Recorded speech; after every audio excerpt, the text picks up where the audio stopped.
First day first show ನರ್ತಕಿ ಚಿತ್ರಮಂದಿರದಲ್ಲಿ devil cinema ನೋಡಲಿಕ್ಕೆ ದಿನಕರ್ ತೂಗುದೀಪ್ ಅವರು ಆಗಮಿಸಿದ್ರೆ 15 ವರ್ಷಗಳ ಹಿಂದೆ ಇಂಥದ್ದೊಂದು ಪರಿಸ್ಥಿತಿನ ದರ್ಶನ್ ಅವ್ರ ಲೈಫಲ್ಲಿ ಫೇಸ್ ಮಾಡಿದ್ರು. ಆವಾಗ ಡೈರೆಕ್ಟರ್ ಆಗಿದ್ದಂಥವ್ರು ದಿನಕರ್ ಅವರು. ಸರ್, ಒಂದು ಸಾರಥಿ ಟೈಮಲ್ಲಿ ಕೂಡ ಇಂಥದ್ದೊಂದು ಸಂದರ್ಭ ಇತ್ತು, ಬಟ್ ಅವತ್ತು ಕೂಡ ಅಭಿಮಾನಿಗಳು ಒತ್ತು ಮೆರೆಸಿದ್ರು. ಇವತ್ತು ಅಂತ ಸನ್ನಿವೇಶ ಬಂದಿದೆ.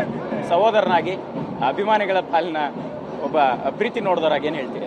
ಸರ್, ಅವಾಗಲೂ ಅಷ್ಟೇ ಆ್ಯಕ್ಚುಲಿ ಥ್ಯಾಂಕ್ಸ್ ಇಂಡೈರೆಕ್ಟ್ ಆಗಿ ನಿಮ್ಗಳಿಗೆ ಹೇಳಬೇಕು. ನೀವೇ ಅವ್ರ ಅಭಿಮಾನಿಗಳು ರೊಚ್ಚೆಬ್ಬಿಸ್ತಾರೆ ಈ ಥರ ಮಾಡಿ ಅನ್ನೋ ಥರ. ಸೊ ಅವ್ರು ಮಾಡ್ತಾ ಇದ್ದಾರೆ, ನೀವು ಮಾಡ್ತಾ ಇದ್ರೆ ಅದಕ್ಕೆ ಕೌಂಟ್ರ್ ಅವ್ರು ಕೊಡ್ತಿದ್ದಾರೆ. ಈಗ ಸಹಜವಾಗಿ ದರ್ಶನ್ ಅವ್ರು ಇಲ್ದೇನೆ ರಿಲೀಸ್ ಆಗ್ತಾರಂತ ಸಿನಿಮಾ, ಒಬ್ಬ ಸ್ಟಾರ್ ನಟ ಇಲ್ದೇನೆ ಸಿನಿಮಾ ರಿಲೀಸ್ ಆಗುವಂಥದ್ದು ಎಷ್ಟು ಚಾಲೆಂಜಿಂಗ್ ಆಗಿರುತ್ತೆ. ಆಮೇಲೆ ಇದು ಎಲ್ಲೋ ಒಂದ್ ಕಡೆ ಅವರ ನಿಜ ಜೀವನದ ಘಟನೆಗಳಿಗೆ ಹೋಲಿಕೆ ಆಗೋ ರೀತಿ ಇದೆಲ್ಲ, ಹೇಗೆ ಅನ್ಸುತ್ತೆ ಅಂತ? ಸರ್ ಹೌದು, ಗೊತ್ತಿಲ್ಲ ಅವ್ರಿಗೆ ಯಾವ ಟೈಮಲ್ಲಿ ಅವನ ಅಭಿಮಾನಿಗಳು ದರ್ಶನ್ಗೆ ಚಾಲೆಂಜಿಂಗ್ ಸ್ಟಾರ್ ಅಂತ ಹೆಸರು ಕೊಟ್ಟರು ಅಂತ. ಆ ಚಾಲೆಂಜಿಂಗ್ ಸ್ಟಾರ್ ಕೊಟ್ಟಾಗಿಂದ ಅವ್ರ ಲೈಫಲ್ಲಿ ಬರೀ ಚಾಲೆಂಜ್ಗಳನ್ನೇ ಫೇಸ್ ಮಾಡ್ತಾರೆ. ಬಟ್ ಆ ಚಾಲೆಂಜ್ನ ಬರೀ ದರ್ಶನ್ ಫ್ಯಾನ್ಸ್ ಮಾತ್ರ, ದರ್ಶನ್ ಮಾತ್ರ ಫೇಸ್ ಮಾಡ್ತಿಲ್ಲ, ಇದು ಫೇಸ್ ಮಾಡ್ತಾ ಇಲ್ಲ, ಅವ್ರ ಸೆಲೆಬ್ರಿಟೀಸು ಮಾಡ್ತಿದ್ದಾರೆ. ಅಂಡ್ ಆ ಚಾಲೆಂಜ್ ಇಂದ ಅವ್ರು ದರ್ಶನ್ ಗೆಲ್ಲಿಸ್ತಾ ಇದ್ದಾರೆ, ಅವರು ಗೆಲ್ತಾ ಇದ್ದಾರೆ. ಸರ್, ಈಗ ನಿಮ್ಗೆ ತುಂಬಾ ಚೆನ್ನಾಗಿ ಗೊತ್ತು, ಒಬ್ಬ ದರ್ಶನ್ ಅವರು ಗೊತ್ತು, ಒಬ್ಬ ಚಾಲೆಂಜಿಂಗ್ ಸ್ಟಾರ್ ಗೊತ್ತು. ಅವರ ಬದುಕಿನಲ್ಲಿ ದರ್ಶನ್ ಆಗಿ ನೋಡ್ದಂಗೆ ಚಾಲೆಂಜಿಂಗ್ ಸ್ಟಾರ್ ಆಗಿ ನೋಡ್ದಂಗೆ ಏನ್ ಡಿಫ್ರೆನ್ಸ್ ಅನಿಸ್ತಾ? ಅವ್ರು ಫೇಸ್ ಮಾಡಿದಂತ ಚಾಲೆಂಜ್ಗಳ ಬಗ್ಗೆ ಒಬ್ಬ ಸಹೋದರನಾಗಿ ಈಗ ಏನ್ ಅನ್ಸುತ್ತೆ ಅಂತ?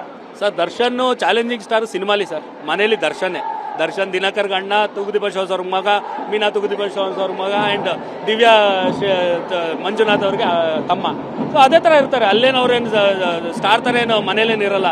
ನಾರ್ಮಲ್ ನಾವ್ ಹೆಂಗಿರ್ತೀವಿ, ನಾವೇನ್ ತಿಂತೀವಿ, ನಮ್ಮ ಹತ್ರ ಈಗ ನಿಮ್ ಜೊತೆ ನಿಮ್ಮ ಅಣ್ಣ ತಮ್ಮ ಹೆಂಗ್ ಮಾತಾಡೋದು ಹಂಗೆ ಮಾತಾಡ್ಕೊಂಡು ಹಂಗೆ ಇರ್ತಾರೆ. ಸರ್, ಎಲ್ಲ ಒಂದ್ ಕಡೆ ನಿರೀಕ್ಷೆ ಇತ್ತು, ಅಂದ್ರೆ ಈ ಸುಪ್ರೀಂ ಕೋರ್ಟ್ ತೀರ್ಪು ಬರೋಕ್ಕೂ ಮುಂಚೆ ದರ್ಶನ್ ಅವರು ಸಿನಿಮಾ ರಿಲೀಸ್ ಟೈಮಲ್ಲಿ ಇರ್ತಾರೆ, ಅಭಿಮಾನಿಗಳ ಜೊತೆಗೆ ಇರ್ತಾರೆ ಅಂತ ಅವ್ರಿಗೂ ಕೂಡ ಆ ನಂಬಿಕೆ ಇತ್ತು. ಬಟ್ ಆ ಸಾಧ್ಯತೆಗಳು ಆಗ್ಲಿಲ್ಲ. ಆಗ ಹೇಗೆ ಅನ್ನಿಸ್ತು ಸರ್? ರಿಸ್ಕ್ ಆಮೇಲೆ ಡಿಫಿಕಲ್ಟ್ ಸಿಚುವೇಶನ್ ಇತ್ತು ಸರ್. ಇವಾಗ ಕಾನೂನ್ಗಿಂತ ದೊಡ್ಡವ್ರು ಯಾರು ಇಲ್ಲ ಸರ್. ಈಗ ಅವರಲ್ಲಿ ಹಂಗೆ ಆ ಡಿಸಿಷನ್ ಬಂತು, ದರ್ಶನ್ ಅವ್ರು ತಿರ್ಗಾ ಹೋಗ್ಬೇಕು ಅಂತ ಆದಾಗ ಅವ್ರು ಹೋಗ್ಲೇಬೇಕು.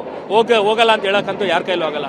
ಬಟ್ ಒಂದು ಹೋದ್ರೂ ಅದೊಂಚೂರು ದರ್ಶನ್ಗೆ ಆತಂಕ ಇತ್ತು, ಎಲ್ಲಿ ಸಿನಿಮಾಗೆ ಏನೋ ತೊಂದರೆ ಆಗಿದೆ. ಯಾಕಂದ್ರೆ ಅವ್ರು ಯಾವಾಗಲೂ ನಿಂತಿದ್ರು ಸಿನಿಮಾ, ಕೂತಿದ್ರು ಸಿನಿಮಾ, ಮಲಗಿದ್ರು ಸಿನಿಮಾನೇ ಅಂತ ಯೋಚನೆ ಮಾಡೋರು. ಸೊ ಪ್ರಕಾಶ್ ಅವ್ರಿಗೆ ಏನು ತೊಂದರೆ ಆಗುತ್ತೋ ಅಂತೆಲ್ಲ ಇತ್ತು. ಅವಾಗ ನಮಗೆಲ್ಲ ಹೇಳಿದ್ರು, ನನಗೆ ಮತ್ತೆ ನಮ್ಮ ಅತ್ತಿಗೆಗೆ ಒಂದು ಸ್ವಲ್ಪ ಪ್ರಕಾಶ್ಗೆ ಏನೇನಾಗುತ್ತೆ ಆ ಥರ ಸಪೋರ್ಟ್ ಮಾಡಿ. ಜೊತೆಗೆ ನಾನು ಸೆಲೆಬ್ರಿಟೀಸ್ ಇದ್ದಾರೆ, ಅವರು ಮಾಡ್ತಾರೆ, ನಾವು ಏನು ಹೇಳ್ದೇ ಇದ್ರು ಅವ್ರು ಮಾಡ್ತಾರೆ, ಬಟ್ ನೀವು ಅವ್ರ ಪ್ರಕಾಶ್ ಜೊತೆ ನಿಂತ್ಕೊಳ್ಳಿ ಅಂತ ಹೇಳಿದ್ರು. ಸೊ ಅದೇ ಕೆಲಸ ಮಾಡಿದ್ದೀವಿ. ಈಗ ಡೆವಿಲ್ ನೆಗೆಟಿವ್ ಆದ್ರೆ ಧನುಷ್ ಪಾಸಿಟಿವ್. ಸೊ ಅದನ್ನ ನೀವು ಬಿಫೋರ್ ಯಾವತ್ತಾರು ದರ್ಶನ್ ಸರ್ ನಿಮ್ಮ ಜೊತೆ ಮಾತಾಡಿದಾಗ ಹೇಳಿದ್ದುಂಟ ಏನಾದ್ರು ಟೈಟ್ಲ್ ವಿಚಾರವಾಗಿ, ಸಿನಿಮಾ ವಿಚಾರವಾಗಿ? ಧನುಷ್ ಡೆವಿಲ್ ಅಲ್ವಾ, ಕೃಷ್ಣ ಧನುಷ್.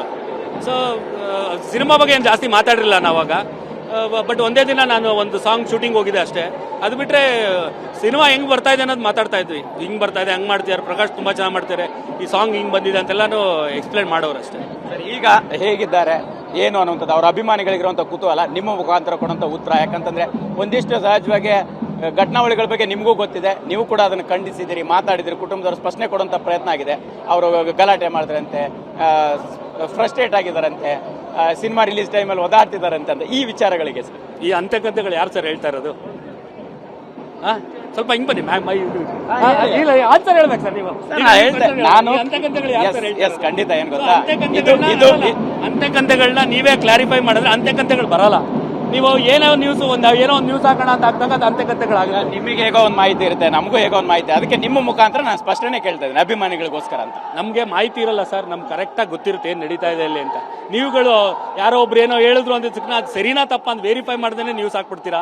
ಆಮೇಲೆ ಅಂತ್ಯಕಂತೆಗಳು ಬಂತಂತೆ, ಹಿಂಗ್ ಬಂತಂತೆ ಅಂತ ನೀವೇ ಕ್ವಶನ್ ಕೇಳ್ತೀರಾ. ಅದಕ್ಕೆ ನೀವೇ ಆನ್ಸರ್ ಮಾಡ್ಬೇಕು ಸರ್, ಅಂತ್ಯಕಂತೆಗಳು ಸ್ಪ್ರೆಡ್ ಮಾಡೋರು. ಸರಿ ಸರ್, ಸದ್ಯಕ್ಕೆ ಹೇಗಿದ್ದಾರೆ ದರ್ಶನ್ ಅವ್ರ ಮನಸ್ಥಿತಿ ಹೇಗಿದೆ? ಡೆವಿಲ್ ಬಗ್ಗೆ ಅವ್ರಿಗಿದ್ದಂಥ ಕ್ರೇಜ್, ನಿರೀಕ್ಷೆ ಏನಿತ್ತು, ಈಗೇನು ಅನಿಸ್ತಿದೆ ಅಂತ? ಸರ್, ಅವ್ರು ತುಂಬಾ ಕಾನ್ಫಿಡೆಂಟ್ ಆಗಿದ್ದಾರೆ ಸರ್, ತುಂಬಾ ಕಾನ್ಫಿಡೆಂಟ್ ಪರ್ಸನ್ ಸರ್ ದರ್ಶನ್. ಅವ್ರು ಯಾವುದಕ್ಕೂ ಯಾರೇ ಅವ್ರನ್ನ ಕುಗ್ಗಿಸ್ಬೇಕು ಅಂತ ಪ್ರಯತ್ನ ಪಟ್ಟರು ಅವ್ರು ಕುಗ್ಗೋಗಲ್ಲ. ಯಾಕಂದ್ರೆ ಆ ಕುಗ್ಗೋಗಕ್ಕೆ ಅವ್ರ ಅಭಿಮಾನಿಗಳು ಬಿಡಲ್ಲ.